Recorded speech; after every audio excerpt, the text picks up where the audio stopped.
दोस्तों वेलकम। एक बार फिर से आपका हमारे यूट्यूब परिवार में हार्दिक अभिनंदन है। इस वीडियो में दोस्तों हम नागरी लिपि के विकास और मानकीकरण पर चर्चा करते हैं।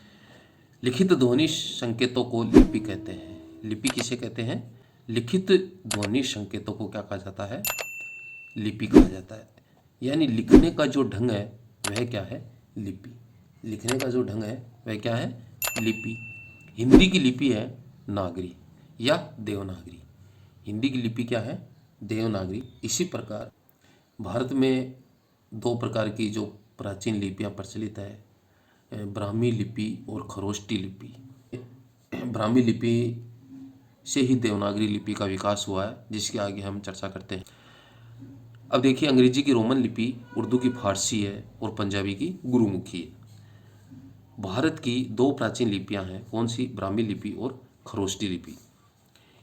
इनमें से ब्राह्मी लिपि से ही देवनागरी लिपि का विकास हुआ। देवनागरी लिपि का समुचित विकास 8वीं सदी में हुआ था। यानी देवनागरी लिपि का जो विकास काल है वह 8वीं सदी माना जाता है।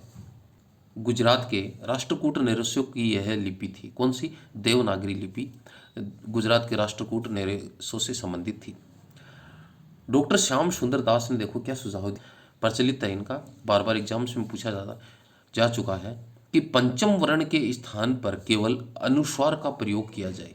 पंचम वर्ण क्या होते हैं, इसके संबंध में भी दोस्तों अपने वीडियो बना रखी है, आप वो भी देख सकते हैं।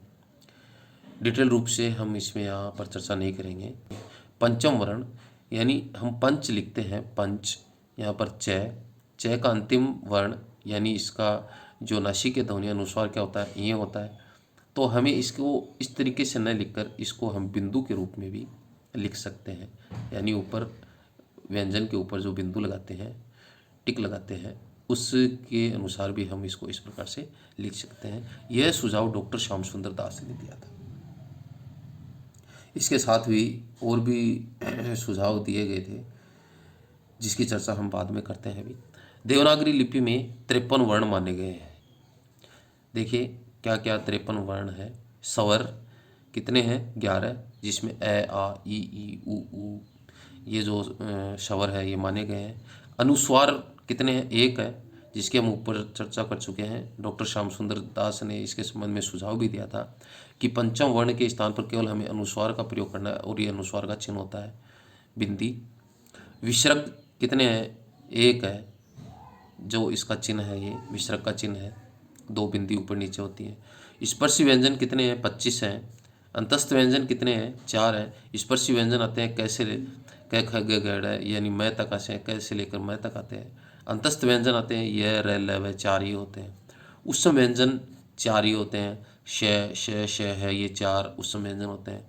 संयुक्ताक्षर जिनको बोलते हैं, ये भी 4 होते हैं। श, त्रे, ग और स्र।